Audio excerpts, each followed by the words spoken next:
जय परमेश्वर देवता लोगों, जय परमेश्वर देवता लोगों, जय परमेश्वर की। जो ना तो पंडित और ना साधु फकीर और ना राजा बादशाह और ना रैयत इस पाप होने के ऊपर गौर करते हैं कि यह कलुकाल एक किस्म का पाप है कि जिसको बनियों ने सातों आठों वलयतों का धन लेने के वास्ते चलाया है और सबकी अकल को अपने राक्षसी पाप से भ्रष्ट कर दिए। इससे जरा भी ख्याल नहीं करते। हालांकि कच्ची उम्र में लाखों मर्द औरत और बाल बच्चे समेत साल ब साल मरते जाते हैं, तो संसार के लोग यह ख्याल नहीं करते कि यह क्या सबब है। क्योंकि पहले जो कोई मरता था तो पूरी उम्र पाके मरता था और अब तो कम उम्र में ही मर जाते हैं। सो दुनिया में किसी ने राक्षसी पाप तो नहीं चलाया है जिसकी तलाश करे और तलाश करके पाप को देखे और पाप को छोड़ावे। जय परमेश्वर देवता लोगों। सात अनुमदास महाराज लिखी किताब जगदीतकारनी ऊ किताब मुफीद आम मौसम ब जगदीतकारनी अत तत्नीब सात अनुपदास मूतवतन मुलक मारवार। यह जगदीतकारनी जिसको श्री अनुपदास प्रिंटिंग प्रेस छावनी अनंतपुरा में छाप के प्रसिद्ध किया तारीख 17 अप्रैल सन 1909 जहाँ बैसाख बुद्धि 12 सम्मत 1965। श्री जगदीतकारनी इलतमास। यह किताब मैंने फ़ायदा आम के वास्ते मन तमाम और बहुत से रुपया खर्च करके तैयार की है। इस वास्ते सब संतों से यह प्रार्थना है कि इस किताब को तमाम व कमाल व रूप ब अरूप गौर तमाम पढ़े और सोचे समझे और इन बनियों के जाल से बचे। परमात्मा नाम पेज नंबर 8।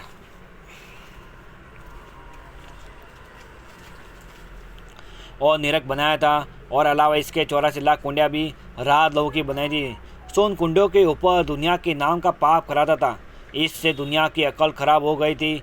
जबकि हन्नाकुंज के राक्षसी पाप की खबर दुनिया को नरसिंह के कहने से मालूम हुई। जब तमाम संसार ने दिल में विचार करके कहा कि यह जितनी खराबियाँ दुनिया में होती है यह कुल हन्नाकुंज के राक्षसी पाप का फितूर है। जब भी तमाम राजा बादशाहों ने एक दिल होकर हन्नाकुंज के राक्षसी पाप को छुड़ाया, जब तमाम दुनिया बची है और हन्नाकुंज का राक्षसी पाप नहीं मिटता तो हन्नाकुंज भी 4 कुट में और 14 भाग में अपना राज करता। परंतु संसार ने हेत करके हन्नाकुंज के राक्षसी पाप को मिटा दिया। इससे दुनिया सलामत रही है। उसके बाद कंस राजा ने भी राक्षसी विद्या का पाप चलाया था और अलावा इसके राक्षसी विद्या के वेद और टिप्पणा वगैरह चलाया था और राक्षसी पाप का सुरग निरक भी बनाया था और 84 लाख कुंडिया भी रात लोगों की बनाई थी। यह बात दुनिया में मशहूर है। परंतु जब के कंस राजा के राक्षसी पाप की खबर पड़ी, जब तमाम दुनिया के राजा बादशाहों ने एक दिल होकर कंस राजा के राक्षसी पाप को छुड़ाया, जब तमाम दुनिया बची है। नहीं तो कंस राजा भी तमाम दुनिया को मार के धन अपने काबू में कर लेता। इसी तरह से कारून बादशाह ने राक्षसी विद्या के वेद और किताबें और टिप्पणा वगैरह दुनिया में चलाए थे और राक्षसी पाप का सुरग बनाया था और 84 लाख कुंडिया भी बनाई थी। सोन कुंडियों के ऊपर 84 लाख जीवाजून को कल्पाता था। जबकि कारून बादशाह के राक्षसी पाप की खबर पड़ी, जब तमाम दुनिया और राजा बादशाहों ने एक दिल होकर कारून बादशाह के राक्षसी पाप को छुड़ाया, जब तमाम दुनिया बची है। नहीं तो कारून बादशाह भी तमाम दुनिया को मार कर धन अपने काबू में कर लेता। सो यह बात दुनिया में प्रकट है और जो कि राजा रावण ने और कारून बादशाह ने राक्षसी पाप चलाया था।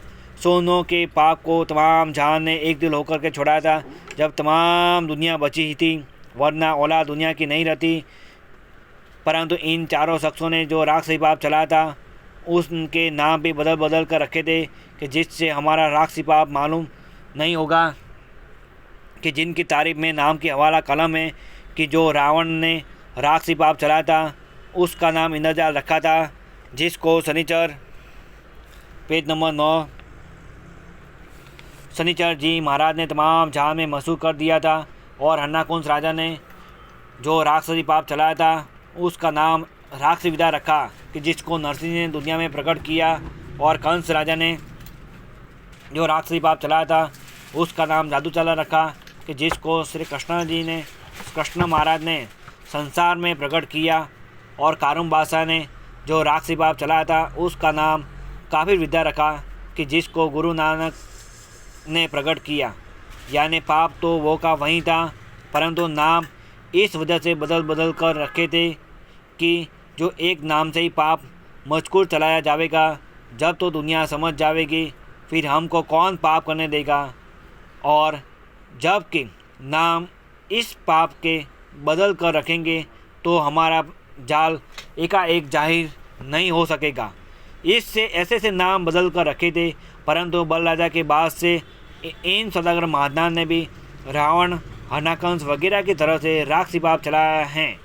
परंतु पाप तो वो का वही है, लेकिन नाम इन्होंने भी बदल कर रखा है कि जिसको तमाम हिंदू, मुसलमान और सब लोग कलुकाल कहते हैं, सो वो सौदागर महादान के घर का राक्षसी पाप है कि जिस तरह से रावण वगैरह ने चलाया था, उसी तरह पर इन सौदागरों का राक्षसी पाप चल रहा है।